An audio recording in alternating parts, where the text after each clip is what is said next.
Hello everyone, this is Peak Entertainment and we are back again, and now we are finally going to talk about Ray Fisher and the seemingly never-ending saga involving his time filming the Justice League movie from 2017, which was directed by Joss Whedon.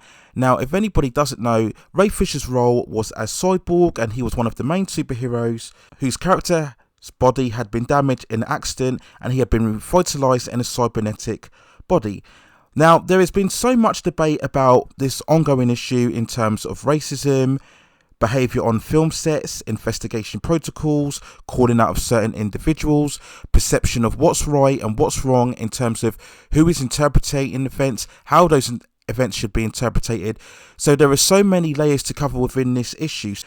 To be honest, I've stayed away from this issue. It's been going on really since June of last year. And the reason I've stayed away with it because the most of what has been revealed or what has been reported has largely been from tweets by Ray himself, without any factual details or specific events of what exactly happened in terms of the filming of the Justice League movie. And it's always come from one side. It's primarily come from Ray himself. There's been no other testimonies or statements given from any other witnesses or individuals supporting his arguments. So it's all been one-sided, and that's because of that I haven't reported on it. I wanted to wait until I heard both sides of the arguments and also more factual evidence before I made a particular judgment. So recently there has been an article within the Hollywood Reporter where Ray Fisher finally has given some form of specific details as to exactly what has happened within the filming of Justice League. So I'm going to go over those details and give my overall thoughts and opinions on that. Now, since this is the first time I've covered this issue, I'm going to quickly go over the timeline of events which has really generated this issue in the first place. Now, if you already know these events or are well aware of it, you can skip maybe the first minute or two. I will leave a timestamp within the description so you can go back and cover all of the topics that you want to cover, because it's quite a long article as well. There's a lot to get through. So the first event was way back in June 2020, where Ray Fisher initially tweeted a picture of him promoting the Justice League movie alongside the other cast members at the San Diego Comic-Con within 2017. Now, initially he made a statement whilst promoting the movie, praising Joss Whedon and his abilities as a director. Well, he then alerted everybody to this big issue when he retracted those statements. So a lot of people were raising the concern as to exactly what was going on. He shortly after put out another tweet stating that Joss Whedon was gross, abusive, unprofessional and completely unacceptable in terms of his behaviour, accountability over entertainment. In August 2020, Ray Fisher then tweeted to confirm that Warner Brothers was launching an investigation as to exactly what happened. In December 2020, Warner Brothers then released a statement confirming that an investigation had taken place and that remedial action had been taken and that there were no further findings from the investigation. Ray Fisher replied on a tweet that the investigation and conversations were still ongoing. We then go to January 2021, where Ray confirms that Warner Brothers had removed him from the Flash movie, which was due for release in 2022, starring Ezra Miller. Originally, there had been set for a role as Cyborg to be involved, but Ray Fisher confirmed that that was no longer the case. He shortly after released an audio online, which was an alleged recording of the Warner Brothers investigation, with which an investigator confirmed his cooperation within the investigation. Shortly after, Warner Brothers released a statement stating that Ray Fisher was offered a role, but as he stated within various tweets that he had no desire to work again with, at the time, Warner Brothers executive Walter Hamada. So this was the prime reason why he was taken off the project. Shortly after, in February 2021, he sent out another tweet accusing Walter Hamada of blindly covering for his colleagues and had discouraged the Justice League investigation. We then leads us, of course, to the recent Hollywood article that was released yesterday on the 6th of April 2021, which for the first time, as I mentioned before, this was clearly outlining what had happened during the filming of the Justice League, and Ray Fisher has finally given his explicit details. Now, just to warn you going in that there will be perhaps spoilers in terms of all of the DCE movies, particularly the Justice League movie as well. So just to warn you, just in case you haven't caught up and watched all of these movies. Now, To be honest, it is a very extensive article. Now, I'm not going to read the entire article. I know a lot of people have done this, particularly for their live streams. I'm not going to do that because it's very long. I will leave a link to the article within the description, which you can read over later. What I'm going to do is go over what I believe to be the most significant parts of the article and then give my overall thoughts and opinions on what those significant issues are within this piece. So really, when we look at the whole article itself, the first half really goes over the timeline over the events, perhaps in slightly more detail than what I outlined just a minute ago. We then go down to the further paragraphs, and the first significant part of the article for me was when Ray Fisher states that he was reluctant to give explicit details because he didn't want to expose the identities of people who shared their stories or witnesses, because he was concerned that they would lose their jobs. Now, when I've read about this issue in the past, I've always been concerned about how information has been passed second or third hand, because if you don't hear it primarily from the source, we never know whether information has been changed, omitted. Again, it's coming across from somebody's own interpretation of events. And a lot of this issue has primarily been about witnesses telling Ray their versions of events, what they've heard of in studio meetings, discussions between certain executives. So at this point, we never know whether it's truly accurate or not. It could be people fabricating. It could be maybe people have misheard certain statements. Maybe they haven't collated all the information. Maybe they've only heard one or two phrases and they've reacted. They've had a certain emotional response to that, and they've initially then gone to Ray. And my second big concern is the fact that if it is true that people have told Ray about this issue, so on the one hand, Ray has put himself out there by revealing all of these tweets, making all these statements. He's put himself out there. He's essentially risked his career, but these witnesses haven't. So they've played it safe by hiding and not giving true statements publicly, but Ray has. So I've always questioned, why hasn't people supported him? This has been something that's gone on from last year. So you would have thought by now other people would have backed and supported him. Now, people could say, well, they're trying to safeguard their jobs, but at the end of the day, it's Ray who's risking his job. Now, the perception may be, well, because Ray is the only black actor on the show, maybe he was going to get more protected. He wouldn't get as attacked by the studio.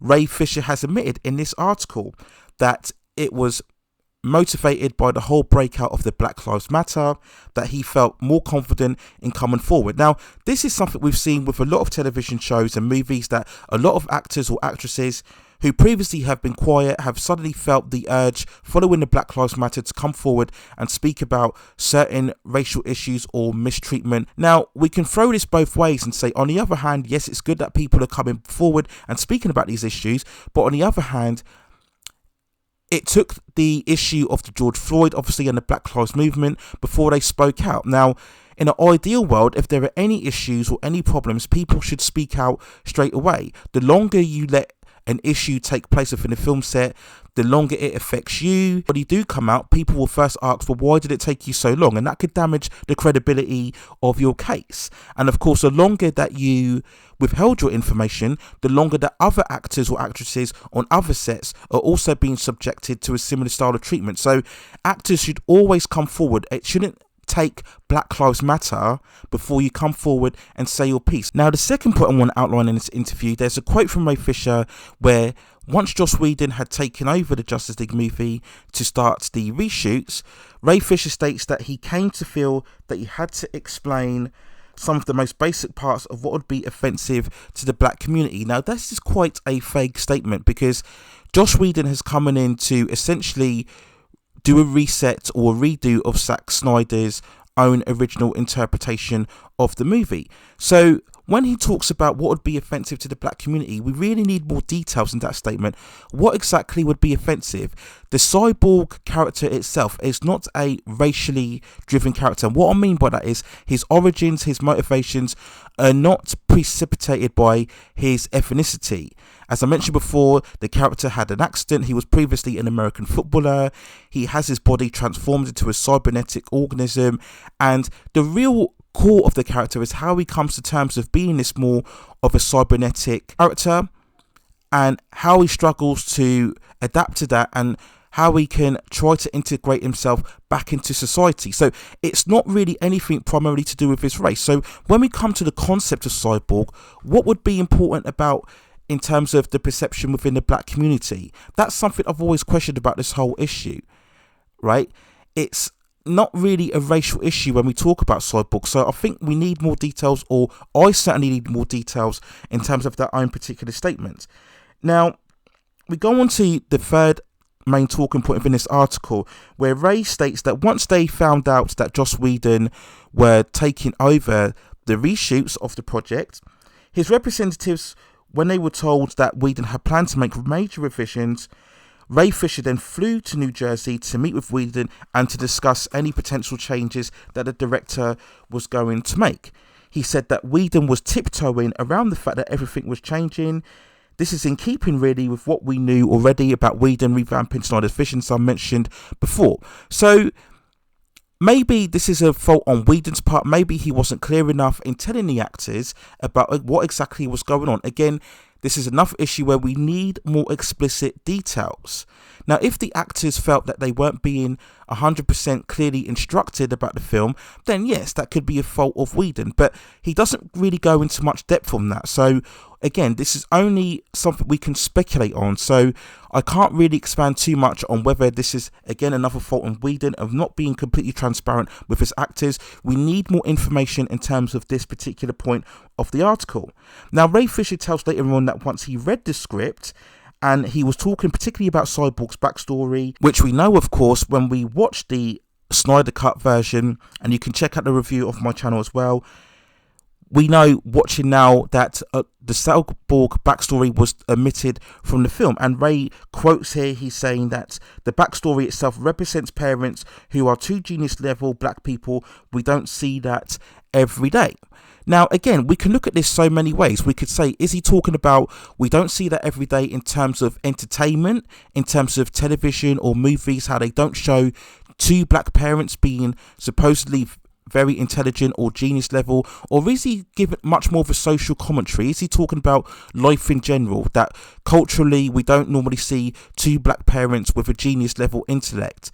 Again, do you see what I'm saying? This is a very vague statement, and we need more clarification as to what exactly Ray is alluding to when he makes this statement. Ray then talks about how Joss Whedon sent an email asking for any questions or comments or fulsome praise regarding the reshoots. Now, yeah, this is to be expected whenever a director is making any changes or setting about the project.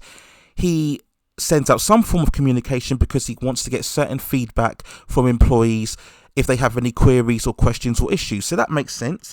And then Ray reveals that he called Whedon to discuss about the certain changes, but Whedon cut him off during a phone call, saying that he doesn't want to take notes from anyone, in particular from Robert Downey Jr. Now, of course, we all know Joss Whedon directed both Avengers movies from which Robert Downey Jr. was involved. He's mentioned Robert Downey Jr. because, as we all know, Robert Downey Jr. is still today one of the most highest prolific actors within all of Hollywood. So I think the sentiment here is that if he's not willing to take notes from Robert Downey Jr., who's a highly prolific actor, that he's not really going to take notes from Ray Fisher. Now, to a certain extent, I can see the statement and agree with it, because we have to get the context of this. Joss Whedon is a director, okay? He has the final say of what goes on. He is the one making the movie. He is the one that has gone over the certain script and the storyboard.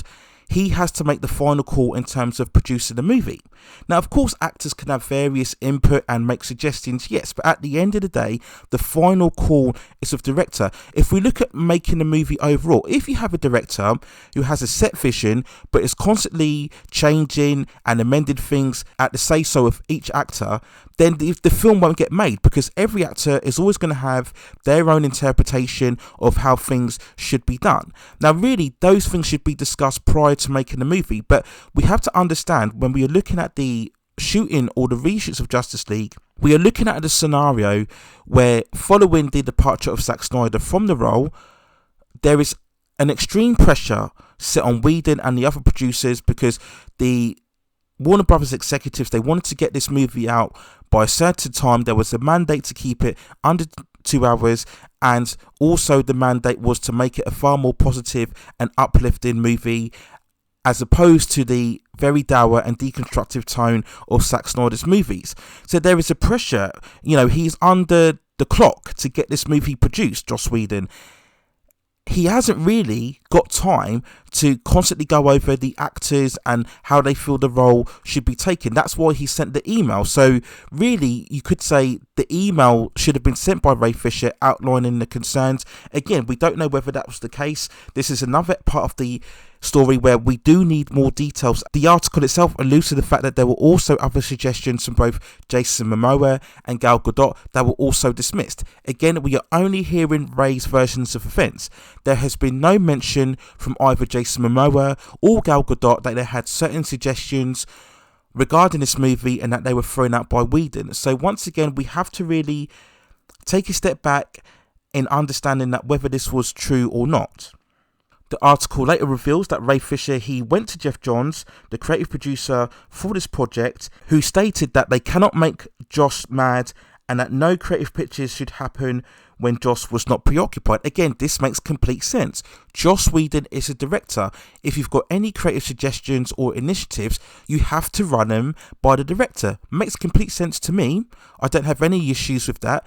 And as I've mentioned before, Joss is going to be highly stressed and highly under pressure to get this movie out. So he'll be extremely preoccupied, right? He won't really have a lot of time to sit down and go over things, hence why he sent the email in the first place. We then go to the next part of the article, which reveals primarily what we knew already regarding this issue, that a witness told Ray Fisher that Geoff Johns and other executives, this included Jon Berg at the time, who was working for Warner Brothers, and Toby Emmerich, who is the current executive at Warner Brothers, they had a discussion, stated that they didn't want an angry black man at the centre of the film. Now, this is really, I think, the most controversial, the main talking point when we talk about certain perceived levels of racist agendas within this issue. Now, we can interpret this in two ways. First of all, we could see that they didn't want to be accused of playing to the typical racial black stereotype of an angry black man, and this is something that we've seen throughout many interpretations throughout film, throughout multiple years, and maybe they were being conscious as to social perception of what happened within this movie. Now, whether he's black or not is not the issue. The issue here is that, as I mentioned before, the character is not a racially determined personality. So whether he's an angry black man or not should not be the issue. As again we saw within the Snyder version, what happened to this character in terms of his own backstory, you'd expect the character to be angry because he lost his mother, and then later on throughout the story he lost his father. So there would be issues where the character is a lot more depressed or angry, tormented about what happened. So that's in keeping with the story. So yeah, the studio shouldn't worry about that interpretation of the character. So that's the one thing I take issue with. I think there was too much social pandering in terms of social justice and not enough focus on the character itself. Now, again, I go back to what I mentioned before. I believe this is really more in keeping in the fact that, again, the studio wanted to focus on a much brighter, upbeat movie. So this makes sense in terms of they were really trying to veer away from the Snyder version, and this was shown in particular when we saw the other movies of Wonder Woman, Aquaman and Shazam. Johns basically told Fisher that he should play the character less like Frankenstein and more like Quasimodo. Just in case anybody doesn't know, Quasimodo is the character, of course, from The Hunchback of Notre Dame. Now, I didn't take any issue with this because, again, this is more about a creative direction of the character. This is nothing racial. Ray has alluded to the article about certain ways that a black character from a comic is interpreted on screen. I don't see that at all. This is nothing to do with race. This is about an interpretation of the character. And again, this is the following the mandate that they wanted to have a much more positive tone and direction within the movie. So this makes complete sense to me. This is nothing to do with race at all. Now, the next issue was the Booyah issue. Now, just in case anybody doesn't know, Booyah is a particular phrase that is said by Cyborg. We've heard this multiple times through the comics or certain animated movies or animated series, particularly the Teen Titan animated shows. It's a phrase that he says all the time. Lots of characters throughout movies, they have certain catchphrases at the time. Now, Ray Fisher took issue with this because, again, he felt more it was playing into the black person stereotype that they always have to have this cool phrase, and he mentions other characters within televisions that have a similar phrase, and he felt this was too much being stereotypical. Again, I don't agree with that. This is just a trait of the character. He said this multiple times in animation shows, films, and nobody has taken any issue with it. Many ethnic fans of other comic book interpretations, other films, have never taken issue with Cyborg saying his phrase. There's never been any problem with it. So why Ray felt the need to take issue with this character? Had he done his homework? Had he done enough research on the character of Cyborg himself? That's other questions that we could raise as well. So again, this is not something I took particularly issue with. This is, again, Ray's own interpretation of the character. Now, we go on to the next stage where, after much debating, he eventually decided to say the line "Booyah" within the Joss Whedon version, and he speaks about when he said the line, Whedon was being very mocking and very disrespectful towards him, and this is a major point of contention. Now, again, this could be very true. What we know from Joss Whedon's previous films and history, particularly involving Charisma Carpenter and Sarah Michelle Gellar on the Buffy the Vampire series, we do know there is a history of Joss Whedon behaving in a certain way and treating his certain actors. So there, in this point, there is a trail, there is a line of behaviour, a line of consistent issues that we could say could be alluded to be actually true. This is something we haven't been surprised with. We've known for a while now about the Charisma Carpenter issue and the Sarah Michelle Gellar issue as well. Now, Ray Fisher stated that there was a meeting about this, and he took his agents to the meeting, and he stated that he apologized to Whedon for any potential conflict that was generated from their interactions. Now, he stated that he was advised by Geoff Johns never to bring agents to a meeting because it's not cool, it's not a good look, and it could potentially harm his career going forward in the future. Now, Ray saw that as a threat. Now, again, unless we actually know the tone of which Geoff Johns used, was it more sympathetic? Was it more condescending? Was it more threatening? Again, we're only hearing Ray's side of it. So until we hear what Geoff Johns has to say, and particularly of what anybody else was within that meeting, if agents were there as well, then we can only really look at what Ray's perspective was on this. So again, this is another issue where we need more testimonies, we need more witnesses coming out and saying exactly what the tone of these conversations were. We can't just take it on what Ray says so. So that's another potential issue. Many people have said, well, Geoff Johns is just showing concern that Ray doesn't want to be given his perception of being difficult to work with because it could hurt his career in the future. That's something we could take into account as well. But again, we need to hear more issues, and what is probably actually the most controversial point within this whole issue was involving Gal Gadot. Now, a certain sources claim that Gal Gadot wasn't particularly happy with Wonder Woman and that she was being perceived to be far more aggressive within the Joss Whedon version. Now, this is very ironic, particularly when you watch the actual Snyder Cut, because if you do, spoilers ahead, of course, that version of Wonder Woman with that movie is extremely aggressive. I've noted in my own review, we particularly look at the bank robbery scene where she's killing all the bank robbers unnecessarily, where she could easily just apprehend them. And then we see later on where she's decapitating Steppenwolf as well. So if anything, the Wonder Woman in the Snyder Cut was far more aggressive and far more lethal in her force than what we saw within the Joss Whedon cut. So again, that was very interesting, and there was a certain irony given that certain revelation. Again, it's only coming from a source, it's not coming from Gal Gadot herself. So we do have to take that in mind. There was another issue where apparently Joss Whedon had pushed Gal Gadot to record certain lines that she didn't like, threatening to harm her career, and also that of Patty Jenkins. He was bragging about having out with Gal Gadot to other cast members, that the fact that he was making her shut up and making her look more stupid by reading these lines. Again, this is coming from a source, and we've had no testimony from Gal Gadot herself into whether these events actually happened or not. So this is only allegations at this point. It is worth noting that Gal Gadot herself has stated that there were certain issues within the set and that she had reported them to the HR of the studios and that they had already been dealt with. So that's something else to take into account, that Gal Gadot, from her perspective, she's got no grievance going forward because she's already raised the issue and she's dealt with it. So again, take of that what you will. That's another separate issue, if you like, to Ray Fisher, and perhaps they're putting that out there to try and back up Ray's case. So again, we have to take that in mind as well. We do know there were already issues with Gal Gadot, that she didn't like the fact that the one particular scene involving Flash laying on top of her for comic relief, she didn't like that, and they had to use a stunt double in order to complete that scene. So again, is this relevant to Ray Fisher's case? We have to argue that as well. So that's really, for me, the main significant points of the article. There are other references about the intentions of Superman and the fact that he's having black grandparents. For me, I don't think he should have black grandparents.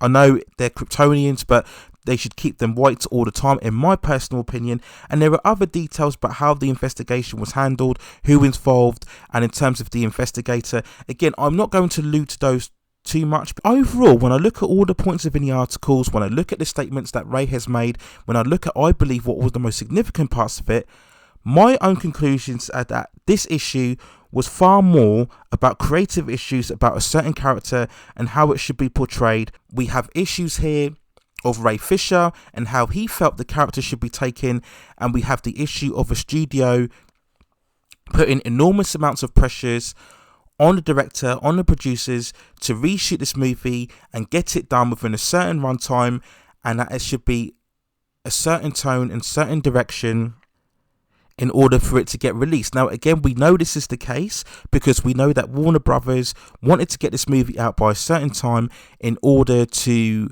boost their profits for a certain quarter, and also to get bonus incentives. We know that is the case as well. So again, that's where you have to really outline the shadiness on here. But for me, there are no racial issues, no physical abuse, as to what was maybe suggested when we first heard about this in the first place. So that's not the case. This is a case more about what Ray Fisher wanted from the character and what the studio had imposed on the director Joss Whedon, how to present the character. Now, we can talk about maybe there are issues with Joss Whedon's behaviour on set, how he treated these actors, and of course there is precedence for this when we look at other shows and films as well, and other testimonies by other actors. But in terms of this particular case itself, this is really more about what Ray wanted from the role, and it's been alluded to that he was promised maybe a Cyborg movie in the future and other appearances as the character. As we all know, he was due to take place in The Flash as well. So that's where I think the core element is. This is not about race. This is not about physical abuse on set. This is more about particularly an actor maybe not getting enough satisfaction from the role he was playing, and not enough of an expansion of the role that he was maybe given certain assurances about. That's, to me, what the real issue is within this issue. We still need to hear more response of Warner Brothers. Will they respond? Will they not respond? We will have to wait and see. Sadly, it may be cliched, it may be a tidal trope, but this is really all about the money versus one person's interpretation of the character. That's really the main summary that I can feel going over this particular issue. But those are my quick overall thoughts as well. It's quite a long video itself, but I may do a secondary supplementary video where I'll talk more about this issue in depth. But those are my overall thoughts and feelings on the recent Ray Fisher article and the whole saga, which I'm pretty sure we haven't heard the last of. Let me know what you think in the comments below about what you think about this particular issue. But that's it for now. Take care of yourselves, stay at safe distances, and I will see you very, very soon.